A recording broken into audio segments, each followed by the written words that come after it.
जिस 20 वर्षों से राबड़ी देवी, लालू यादव और तेजस्वी का परिवार जो अब पूरा हो गया, वो राबड़ी आवास में रह रहा था, उसको अब खाली करना पड़ेगा। ये खबर आप सभी को पता, और मैं ये खबर बताने नहीं आई हूँ। ये खबर कल से ही चर्चा में है कि अब उनका नया आवास जो होगा उसमें जाएंगे, जो कि राबड़ी देवी को विधान परिषद में नेता प्रतिपक्ष होने के नाते से मिलेगा।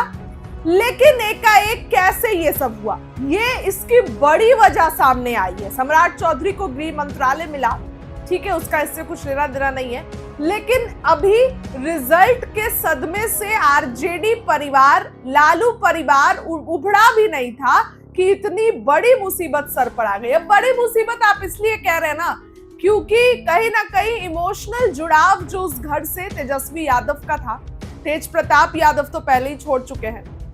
ऐसे में आखिर इसकी बड़ी वजह क्या है? नीतीश कुमार ने क्यों बंगला छीना? सब कुछ इतना ठीक चल रहा था, फिर आखिर ये नोटिस उनके घर पर क्यों गया? ये नोटिस के जाते ही बिहार की राजनीति में सैलाब उभर गया है। तेजस्वी यादव के चेहरे पर तो शिकन नहीं दिख रही है, लेकिन अब आपको बताते हैं कि इसकी बड़ी वजह क्या रही जिस कारण से ये चीजें हुई। जी हाँ, तो देखिए खबर क्या निकल कर आई है कि आखिर ये फैसला क्यों लिया गया। वो नोटिस आपकी स्क्रीन पर चल रहा होगा। देखिए, लालू राबड़ी परिवार जिस 10 सर्कुलर रोड बंगले में रह रहे थे, वह पूर्व मुख्यमंत्री के नाते नीतीश कुमार के फैसले से आवंटित हुआ था। राबड़ी देवी ने एक अन्य मार्ग छोड़ा, नीतीश कुमार वहां पर गए और राबड़ी देवी को यह मिला। लेकिन जब तेजस्वी की ओर से 2017 में दायर एक केस के कारण ये बंगला खाली करना पड़ेगा। तेजस्वी ने डिप्टी सीएम पद से हटने के बाद आवास न छोड़ने पर पटना हाईकोर्ट में याचिका दायर की थी।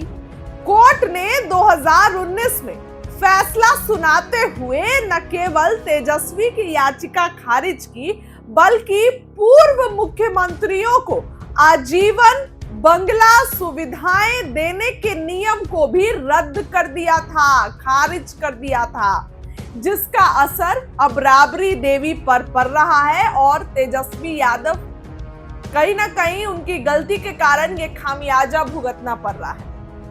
दरअसल लालू और राबड़ी देवी जिस 10 सर्कुलर रोड स्थित आवास में रह रहे थे, वो उन्हें पूर्व मुख्यमंत्री की हैसियत से आवंटित किया गया। ये व्यवस्था 2005 में सत्ता में आने के बाद मुख्यमंत्री ने नीतीश कुमार ने शुरू की।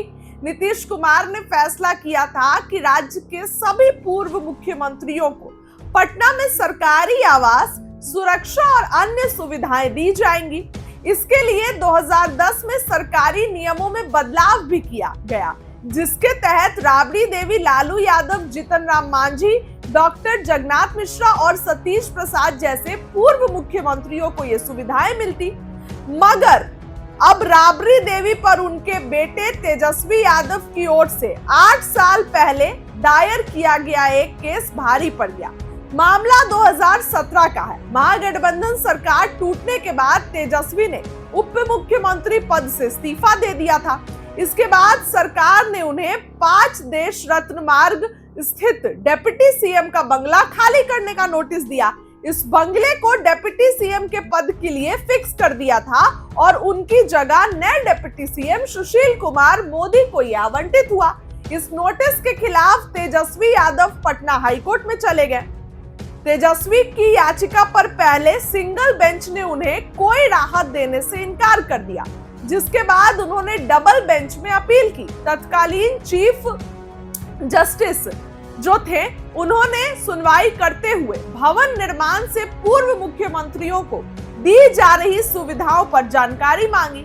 दस्तावेजों में पता चला कि नीतीश सरकार ने 2010 में नियम में कई बदलाव किए हैं और मुख्यमंत्रियों को आजीवन बंगला, सुरक्षा और स्टाफ जैसी सुविधाएं दी। तो कोर्ट ने इस नियम पर सवाल उठाते हुए राज्य सरकार से जवाब मांगा। संतोषजनक जवाब नहीं मिलने पर कोर्ट ने 19 फरवरी 2019 को बड़ा फैसला सुनाया।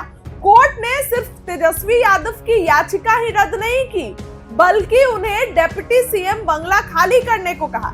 इसके साथ ही पूर्व मुख्यमंत्रियों को बंगला, गाड़ी, स्टाफ जैसी सुविधाएं वापस लेने का आदेश जारी कर दिया तो तेजस्वी ने उस समय याचिका दायर की और असर अब राबड़ी देवी पे पड़ रहा है, क्योंकि कोर्ट ने तेजस्वी की याचिका सिर्फ खारिज नहीं की, जो भी एक्स सीएम थे उनकी सभी सुविधाओं को आजीवन देने से बंद कर दिया और इस कारण से राबड़ी देवी को अब ये बंगला खाली करना पड़ा। तेजस्वी यादव के उसी केस पर आए 2019 के हाईकोर्ट के फैसले के कारण अब राबड़ी देवी को 10 सर्कुलर रोड का बंगला खाली करना पड़ेगा। अगर यह फैसला नहीं आया होता तो राबड़ी देवी को पूर्व मुख्यमंत्री के नाते वो बंगला हमेशा मिलता, आलीशान बंगला, सभी सुविधाएं मिलती रहती।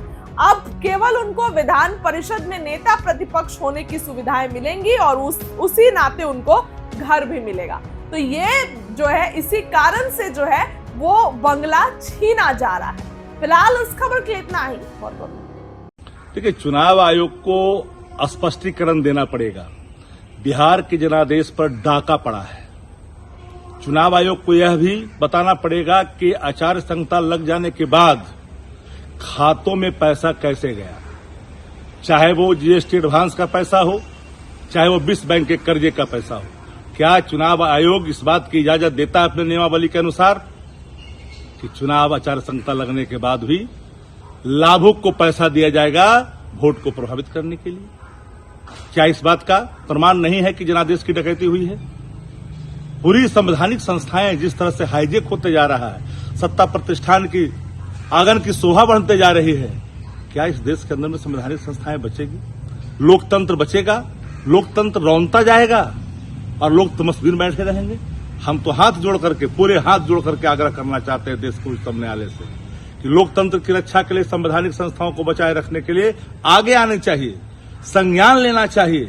तो है बिहार चुनाव के बाद जो सीसीटीवी कैमरे को जिस तरह से बंद होने की खबरें पूरी तौर पर उड़ी, सासाराम में वैन पहुंच जाता, ट्रक पहुंच जाता है जहां पर ईवीएम रखा रहता है। भाई कैसे पर्चियां मिलती है? कैसे? आज तक हुआ है कभी? नहीं। अगर इतने प्रमाण हैं तो क्या बिहार के चुनाव जो हुए हैं उसके जो जनादेश आए हैं, क्या इस पे डाका नहीं डाले गए हैं? इसको प्रभावित नहीं किया गया है? इसको मैनिपुलेशन नहीं है? क्या ये मशीनरी मैनेजमेंट का हिस्सा नहीं है जनादेश? ये सारे सवाल हैं। इन सवालों का उत्तर देश की आवाम, बिहार की आवाम जानना चाहती है कि आखिर चुनाव आयोग की भूमिका क्या थी।